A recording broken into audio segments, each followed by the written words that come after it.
शेखपुरा में एनडीआरएफ की 9वीं बटालियन बिहटा पटना द्वारा भूकंप के दौरान माल जाल क्षति को कम करने को लेकर जागरूकता अभियान चलाया गया।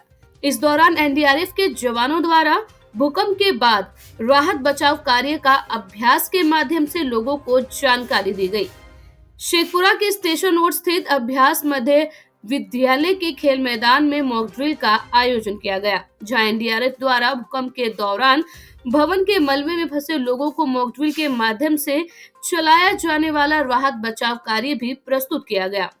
यहाँ स्कूली बच्चों, शिक्षक के अलावा विभिन्न विभागों के अधिकारी और कर्मियों ने भूकंप के दौरान एनडीआरएफ कर्मी कैसे लोगों की सहायता करते हैं, इसका पूर्वाभ्यास कर दिखाया, ताकि आपदा के समय कैसे धैर्य से काम लेने और बचने के उपाय की भी जानकारी दी गई। बच्चों सहित अन्य अधिकारियों ने मॉक ड्रिल के दौरान कैसे एनडीआरएफ के जवान लोगों की मदद करते हैं और लोगों की जान बचाने में कैसे इंतजाम किए जाते हैं, इसका पूर्वाभ्यास भी करवाया गया। Disaster response force Patna beta से आए हैं यहाँ पे शेखपुरा में हमारी मॉक एक्सरसाइज थी अर्थक्वेक के ऊपर, और इस मॉक एक्सरसाइज को हमने आदर्श मध्य विद्यालय शेखपुरा में कंडक्ट करवाया। स्कूल में कंडक्ट करवाने का सबसे इम्पॉर्टेंट जो हमारा वो था पर्पस था, वो ये था कि बच्चे जो होते हैं वो सबसे ज़्यादा वल्नरेबल होते हैं। बच्चों को इसके बारे में अवेयर करने से क्या है कि वो रिस्पॉन्ड कर पाएंगे। बड़े लोग तो क्या है कि अपना दिमाग लगा सकते हैं, पर बच्चों के साथ ये एक लिमिटेशंस है। बच्चों को पता नहीं होता है करना क्या है अब, और बच्चे फिर घबराहट में रिस्पॉन्ड नहीं कर पाते इफेक्टिव रिस्पॉन्स, और जिससे कि लॉस ऑफ लाइफ्स के चांसेस बहुत ज़्यादा बढ़ जाते हैं। तो इसलिए हमने ये बच्चों के सामने किया। ये बच्चे हमारे डिजास्टर एम्बेसडर भी हैं एक तरीके से। ये अब देखा इन्हें, ये घर में जाके सबको बताएंगे, 1 बार 2 बार 3 बार 4 बार 5 बार। इस मौके पर एनडीआरएफ के डिप्टी कमांडर ने कहा कि बच्चों के बीच मॉक ड्रिल का मुख्य उद्देश्य ये है कि बच्चे किसी भी दुर्घटना के समय घबरा जाते हैं, जिससे माल और जाल का नुकसान बढ़ जाता है। लेकिन जब बच्चे जागरूक होंगे तो हिम्मत कर बचने का उपाय करेंगे। साथ ही उन्होंने कहा कि बच्चे पूरे मॉक ड्रिल को देख घर वालों के बीच चर्चा भी करेंगे कि कैसे किसी भी स्थिति में बचा जा सकता है, जबकि आपदा के समय सरकार के सभी विभाग के समन्वय से आपदा के समय कैसे काम किया जाता है, ताकि जान माल के नुकसान को कम किया जा सके।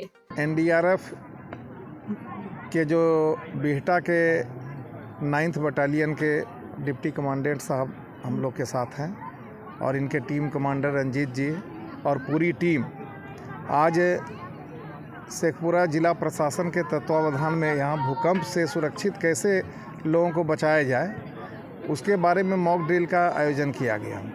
और आप लोग देखें कि बहुत अच्छी तरह से इनके द्वारा 2 विक्टिम को, एक ज़्यादा सीरियस थे और दूसरे को किस तरह से कटिंग करके, अभी यहाँ तो मॉक ड्रिल दिखाया गया, इनका कार्य काफ़ी सराहनीय रहा और लोगों को इससे बहुत कुछ सीखने का यहाँ मौका मिला। पहला चीज़ अभी यहाँ जो मॉक ड्रिल में दिखाए कि जैसे प्लाई का कटिंग कर रहे थे, भीतर में एक सीट था, GIC सीट था, लेकिन जब भूकंप आता है तो उसमें मकान छत के टुकड़े रहते हैं, उसको कटिंग करने की आवश्यकता पड़ती है। तो ये जितने भी जाबाज हमारे जो जवान हैं, ये अपनी जान को जोखिम पर डाल के और सुरक्षित निकालने का कार्य करते हैं। तो इनके लिए इनको जिला प्रशासन के तरफ से और शेखपुरा के पूरी जनता की तरफ से मैं धन्यवाद देना चाहूँगा। जबकि एसडीएम ने कहा कि शेखपुरा जिला भूकंप के 4थे जोन में आता है। यहाँ भूकंप के प्रभाव का क्षेत्र है। ऐसे में एनडीआरएफ द्वारा लोगों को सतर्कता के दौरान पर कई जरूरी जानकारी दी गई, ताकि जान माल के नुकसान को कम किया जा सके। जबकि विद्यालय की शिक्षिका ने भी एनडीआरएफ द्वारा स्कूली बच्चों के बीच मॉक ड्रिल कर कैसे दुर्घटना से बचा जा सकता है, इसकी जानकारी दी गई।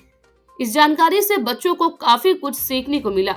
हमारे इस प्रांगण में आज एनडीआरएफ टीम जो कार्य करती है रेस्क्यू के लिए, जो भूकंप हो या बाढ़ हो या किसी तरह का आपदा हो, उसमें किस तरह से कार्य करते हैं इसका सिखाया गया बच्चों को। और साथ ही साथ ये भी दिखाया गया कि किस तरह जब फंस जाते हैं तो बच्चों को ये बताना है दूसरों को जाके कि जब फंसते हैं तो किस तरह से आवाज़ नहीं निकालना, तो आवाज़ धक्के दे करके या थपथपा करके बताएंगे, ताकि लोग उनको पहचान सके और फिर उनका समाधान कर सकते, उनको बाहर निकाल सकते हैं। बहुत अच्छे तरह से बताया। हम एनडीआरएफ टीम का बहुत बहुत धन्यवाद करते हैं कि यहाँ पर लाके दिखाया और बच्चों में जागरूकता फैलाए। इसमें दिखाया जा रहा था कि अगर भूकंप आए तो उनसे किस प्रकार हम बचाव कर सकते हैं, और भूकंप आने पर वहाँ की टीम हम लोग को कैसे सुरक्षा प्रदान करती है। था, कैसे कैसे कर रहा था टीम? यानी उसमें एक रिसर्च टीम था जो कि पता लगाया कि अंदर में भूकंप है, कितने व्यक्ति हैं, उनको फिर उनके कटाव के द्वारा उनको सब बचाया गया था।